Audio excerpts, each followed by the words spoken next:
Charleston, a city steeped in history, charm, and chilling secrets. Beneath the surface of Southern hospitality lies a darker past, whispered tales of restless spirits and forgotten tragedies. Tonight, we delve into one of Charleston's most haunted locations, the Old Charleston Jail. Dare to join us as we uncover the stories trapped within its walls? The humid Charleston air hung heavy, thick with the scent of jasmine and the salty tang of the nearby sea. Beneath the veneer of Southern charm and historical elegance, the city held secrets, whispers of a darker past that clung to its ancient buildings like Spanish moss. Among these whispered tales, none were as chilling as those surrounding the Old Charleston Jail.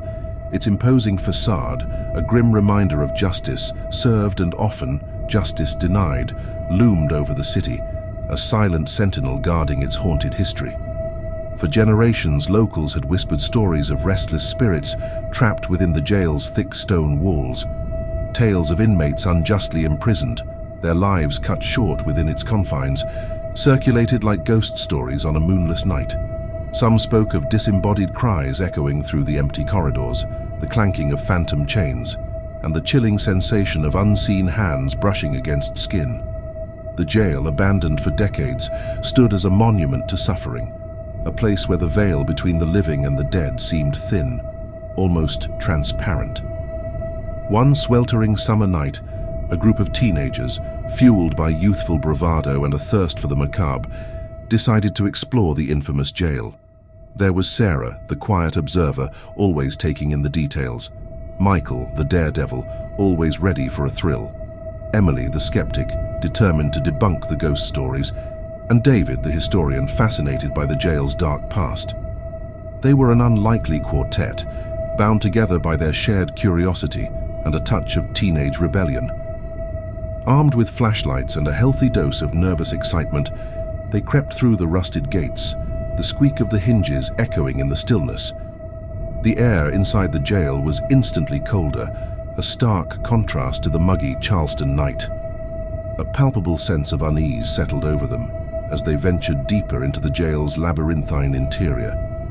The silence was oppressive, broken only by the occasional drip of water and the frantic thumping of their own hearts. Dust motes danced in the beams of their flashlights, illuminating peeling paint, rusted bars, and graffiti etched into the walls. Remnants of lives lived within these cold, unforgiving confines. As they reached the cell block, a chilling draft swept through the air, extinguishing their flashlights and plunging them into absolute darkness. A collective gasp filled the silence, followed by the distinct, metallic sound of rattling chains. Emily, the skeptic, let out a nervous laugh, trying to mask her growing fear. "Probably just the wind," she muttered, but her voice lacked conviction. Suddenly, a blood-curdling scream pierced the air. Sarah, the quiet observer, stumbled backward, her face pale and contorted with terror. "There's something here," she stammered, pointing towards a shadowy figure materializing in the corner of the room. It was a fleeting glimpse, a dark, amorphous shape that seemed to flicker in and out of existence, but it was enough to send a shiver of fear down their spines. Panic seized the group. Michael, the daredevil, was the first to react, his bravado replaced by sheer terror. "Let's get out of here," he yelled, his voice trembling. They scrambled to find their way back, the sound of their pounding hearts echoing in the darkness. They didn't stop running until they burst through the jail gates, gasping for breath and vowing never to return. The experience had shaken them to their core. Emily, the skeptic, was no longer so dismissive of the ghost stories. David, the historian, found a new, chilling dimension to his research. Michael, the daredevil, had learned the true meaning of fear, and Sarah, the quiet observer, was haunted by the image of the shadowy figure, its presence forever etched into her memory. In the days that followed, they tried to rationalize what they had seen, to find a logical explanation for the unexplainable. But the memory of that night, the chilling draft, the rattling chains, and the fleeting glimpse of the shadowy figure, remained vivid and unsettling. They tried to move on, to put the experience behind them, but the whispers of the Old Charleston Jail followed them. They heard it in the rustling leaves, in the creaking of old houses, in the whispers of the wind. It was a constant, haunting reminder of the night they had dared to trespass into the realm of the dead. Years passed, and the teenagers grew into adults, each carrying the weight of their shared experience. They rarely spoke of that night, the memory too raw, too unsettling. But the whispers remained, a constant undercurrent in their lives. One day, Sarah, now a successful architect, found herself drawn back to Charleston. She stood across the street from the old jail, its imposing facade as grim and silent as ever. A strange compulsion pulled her towards it, a need to confront the fear that had haunted her for so long. She hesitated, her heart pounding in her chest. The memories of that terrifying night flooded back, the darkness, the screams, the shadowy figure. But she knew she couldn't run from it any longer. She had to face her fear to understand the whispers that had haunted her for so long. Taking a deep breath, she crossed the street and walked towards the rusted gates.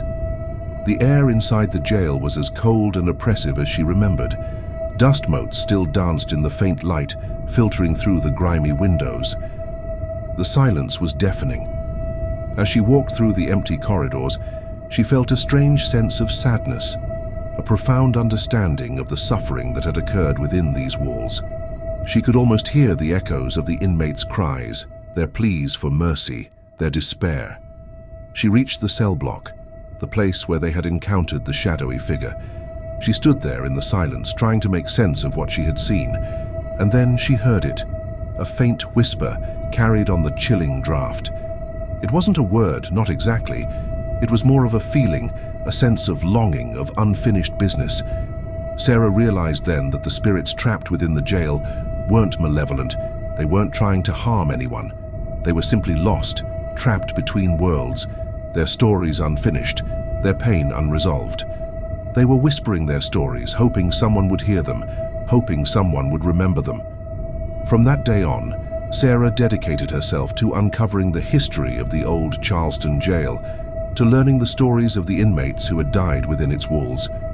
She researched old records, interviewed descendants of former inmates, and pieced together the fragments of their lives. She became a voice for the forgotten, a conduit for their whispers. She shared their stories with the world, ensuring that their suffering would not be forgotten. And in doing so, she finally found peace, the whispers no longer a source of fear, but a call to remembrance. The Old Charleston Jail, once a symbol of fear and despair, became a testament to the enduring power of memory and the importance of telling the stories of the forgotten. The whispers remained, but now they carried a different message, a message of remembrance, a message of hope. So what do you think? Are the stories of the Charleston Jail just legends, or is there something more to them? Let me know your thoughts in the comments below. And if you've ever had a paranormal experience, I'd love to hear about it. Thanks for joining me on this spooky adventure. Don't forget to like and subscribe for more explorations into the unexplained.